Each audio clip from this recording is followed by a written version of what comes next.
നിലമ്പൂരിൽ വൈദ്യുതിക്കെണിയിൽ നിന്ന് ഷോക്കേറ്റ് മരിച്ച അനന്തുവിന് നാടിന്റെ അന്ത്യാഞ്ജലി. 10ാം ക്ലാസ് വിദ്യാർത്ഥിയായ അനന്തു പഠിച്ചിരുന്ന CKM HSS മണിമൂലി സ്കൂളിൽ പൊതുദർശനത്തിന് ശേഷമാണ് വീട്ടിൽ മൃതദേഹം എത്തിച്ചത്. സംസ്കാരം അല്പസമയത്തിനകം നടക്കും. പൊതുശ്മശാനത്തിലാണ് സംസ്കാരം നടക്കുക. അനന്തുവിൻ്റെ മരണകാരണം വൈദ്യുതാഘാതം തന്നെയാണ്.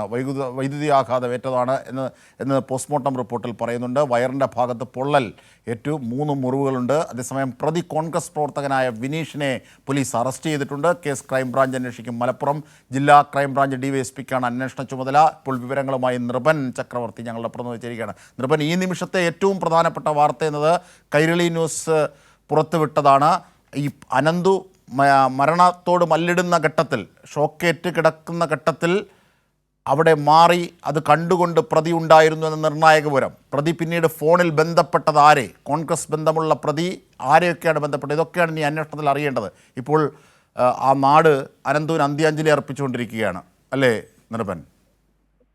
തീർച്ചയായും വളരെ ദുഃഖകരവും സങ്കടകരമായ സംഭവമാണ്. ഇവിടെ അനന്തുവിന്റെ വീട്ടിലേക്ക് ഒഴുകിയെത്തുന്ന മനുഷ്യരുടെ എല്ലാവരുടെയും വികാരം സംഭവിക്കാൻ പറ്റാത്ത അപ്രതീക്ഷിതമായ ദുരന്തമുണ്ടായി. മകനെ നഷ്ടപ്പെട്ടു പോയി. അമ്മ, ഒപ്പം തന്നെ 2 സഹോദരിമാർ, പിതാവ് അടുത്തിരുന്ന് ഏങ്ങലടിച്ച് കരയുന്നത് സാധാരണ ഇവർ കുളിക്കാൻ പോകാറുണ്ട്, പന്ത് കളിക്കാനും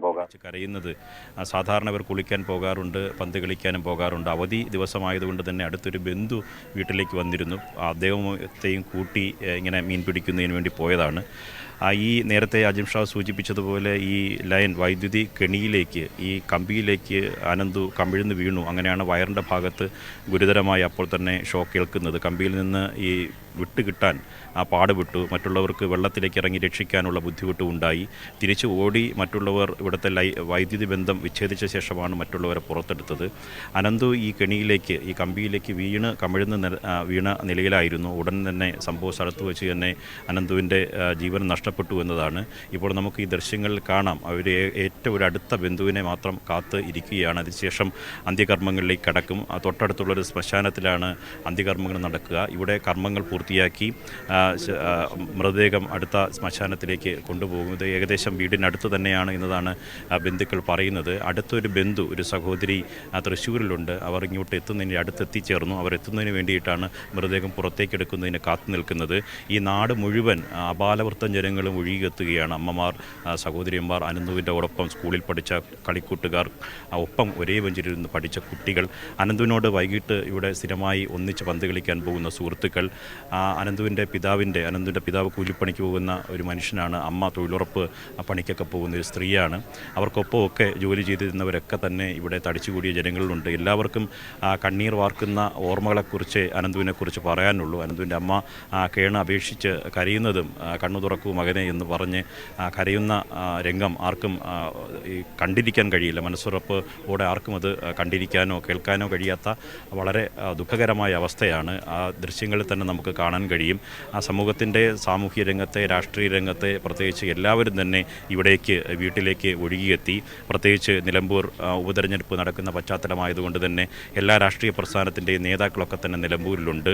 പ്രമുഖ രാഷ്ട്രീയ പ്രസ്ഥാനത്തിൻ്റെ നേതാക്കൾ, സ്വരാജ് LDFിൻ്റെ സ്ഥാനാർത്ഥി കൂടിയായിട്ടുള്ള സ്വരാജ് അല്പം മുമ്പാണ് അന്തിമ ഉപചാരം അർപ്പിച്ച് ഇവിടെ നിന്ന് കടന്നുപോയത്. LDFിൻ്റെ കൺവീനർ TP രാമകൃഷ്ണൻ അല്പം മുമ്പ് എത്തിച്ചേർന്നു. മുൻ MLA മാർ, നിലവിലുള്ള MLA മാർ, വിവിധ രാഷ്ട്രീയ പാർട്ടികളുടെ പ്രതിനിധികൾ, മുൻ KPCC പ്രസിഡന്റ് VS സുധീരൻ, ഒപ്പം തന്നെ വിവിധ രാഷ്ട്രീയ പ്രസ്ഥാനങ്ങളുടെ നേതാക്കളൊക്കെ തന്നെ ഇവിടെ എത്തിച്ചേർന്നു.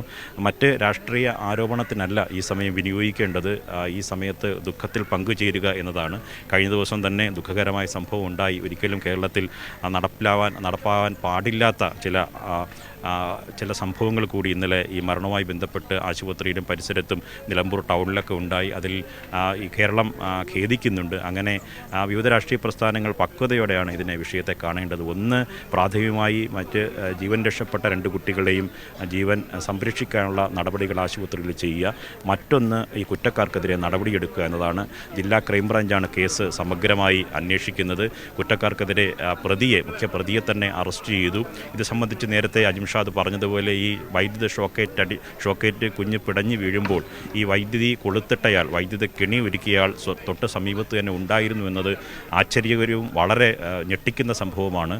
അദ്ദേഹം അതിനുശേഷം ആരെയോ ഫോണിൽ ബന്ധപ്പെട്ട് ഇങ്ങനൊരു സംഭവം ഉണ്ടായി എന്ന തരത്തിൽ ടെലഫോണിൽ ബന്ധപ്പെട്ടു എന്ന വിവരങ്ങൾ കൂടി വരുന്നു. പക്ഷേ നരകത്തിക്കാണ് ഇപ്പോൾ കേസെടുത്തിട്ടുള്ളത്. കാരണം ഒരു കെണിയിൽ വീണ് ഒരു കുഞ്ഞിൻ്റെ 15 വയസ്സുള്ള 10ാം ക്ലാസ് വിദ്യാർത്ഥിയുടെ ജീവനാണ് നഷ്ടപ്പെട്ടത്. ഒരു കുടുംബത്തിൻ്റെ പ്രതീക്ഷയായിരുന്നു, ഒരു കുടുംബത്തിൻ്റെ അത്താണിയായിരുന്നു.